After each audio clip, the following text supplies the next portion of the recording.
नमस्कार साथियों।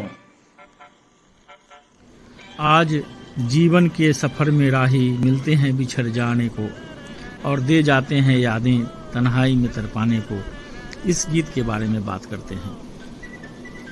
जब देवानंद अपनी टोपी और मूछ फेंककर जानलेवा खूबसूरती में आते थे तो जबलपुर के रॉबर्टसन कॉलेज की नाज़नीनों के मुंह से सामूहिक हाय निकल जाती थी। किशोर कुमार की आवाज़ में यह गीत तेज, चटपटे और उल्लासमय मूड में है। यही गीत लता की आवाज़ में धीमा और विषादपूर्ण है। थीम के अनुसार शरारती देवानंद जब बूढ़े मुनीम का मेकअप उतारकर खूबसूरत नौजवान के रूप में नायिका नलिनी जयवंत को छेड़ते हैं तो किशोर का यह गीत उन पर चित्रित होता है। बाद में जब नलिनी जयवंत उनकी याद में खोकर इस गीत को गुजरे दिनों की दर्दीली याद के बतौर गाती हैं तो गीत की धुन वही होते हुए भी चाल धीमी हो जाती है और आह्लाद की जगह उदासी का पुट आ जाता है। जाहिर है यह संस्करण तब लता की आवाज़ में है। हम यहाँ लता वाले हिस्से पर चर्चा कर रहे हैं। मुनीम जी सन 1955 की फिल्म है। फिल्मिस्तान जैसी मशहूर कंपनी द्वारा बनाई गई यह फिल्म अपने ज़माने की सुपर डुपर हिट रही है। इसके टिकट भारी ब्लैक में बिके थे। यह भी बता दें कि यह गीत किशोर की आवाज़ में साल का बिना का सरताज गीत रहा था और अमीन सयानी मौज में आकर माइक्रोफोन पर किशोर का पूरा नाम किशोर कुमार गांगुली बोल जाते थे। खांडवा में यह फिल्म त्रियुग टॉकीज में लगी थी, जहां किशोर का यह गीत सुनने वकील साहब अर्थात उनके पिताश्री आया करते थे। यह गीत किशोर की आवाज़ में ही ज़्यादा प्रसिद्ध है। लता वाला वर्जन दब गया है। गौर से सुने तो लता सैड सॉन्ग के रूप में इसे जिस तल्लीनता और पूर्णता से गाती हैं वैसा मजा किशोर का चटपटा संस्करण नहीं देता। यहाँ यह बात अपनी जगह है कि एच.डी. बर्मन ने साहिर की इस शब्द रचना को जो धुन दी है वह एकदम मौलिक और कर्णप्रिय हैं। रही देवानंद, सो वे टोपी और मूछ फेंककर जब अपनी जानलेवा खूबसूरती में आते हैं तो जबलपुर के रॉबर्टसन कॉलेज की नाज़नीनों के मुंह से सामूहिक हाय निकल जाती थी। लता जी इस गाने में कमाल यह करती हैं कि यादों के खोने का दूर दराजी प्रभाव बड़ी सफाई से लाती हैं।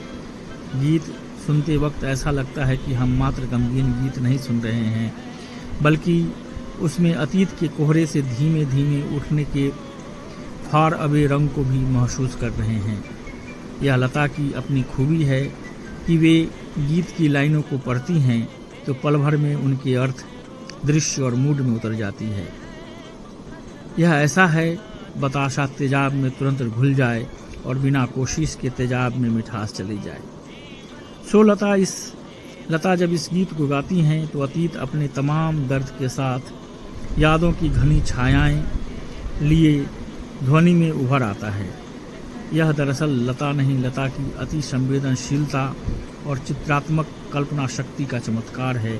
इसके बिना भी गीत गाए गए हैं, पर तब आप अनुराधा पौडवाल या अलका याग्निक को सुनते हैं। मुनीम जी का यह गीत, धीमा गीत, आपको हरी भरी उदास वादियों, गमगीन सर्पाकार रास्तों, ढलती हुई छायाओं और गिरते हुए सूखे पत्तों में से निकालता चलता है। खास बात यह है कि दोनों ही प्रसंगों में यह गीत चलती कार में होता है। सो रिद्म और संगीत भी यही प्रभाव देते हैं कि तार धीरे धीरे चल रही है, फिर भी सब कुछ के बीच में याद रह जाती है। तो लता जी, बस लता जी, वे हमें बहारों के बीच उदास कर जाती हैं और एक गमगीन शाम हम पर उतर जाती हैं। अब न गुजरेंगे हम लेकिन फिजावादी की दोहराती रहेंगी बरसों भूले हुए अफसाने को। जीवन के सफ़र में राही मिलते हैं बिछड़ जाने को। तुम अपनी नई दुनिया में खो जाओ पराये बनकर, जी चाहे तो हम जी लेंगे मरने की सज़ा पाने को। जीवन के सफ़र में राही मिलते हैं बिछड़ जाने को। अब बताइए इस शायरी पर कितने अंदाज से कुर्बान हुआ जाए कि मन को सुकून मिल जाए। साहिर साहब हमें चुरा ले जाते हैं, उदास कर जाते हैं, और लता, ओह वो इस देश के कटोरे के कुदरत द्वारा डाला हुआ बेहतरीन मोती हैं। चुप हो जाइए। तो दोस्तों आज के लिए बस इतना ही। जल्द ही मिलेंगे फिर एक नए वीडियो के साथ। तब तक मुझे विदा दीजिए। और हाँ, अगर अभी तक आपने मेरे इस चैनल को सब्सक्राइब नहीं किया है तो सब्सक्राइब कीजिए, लाइक कीजिए। नमस्कार, जय हिंद, जय भारत।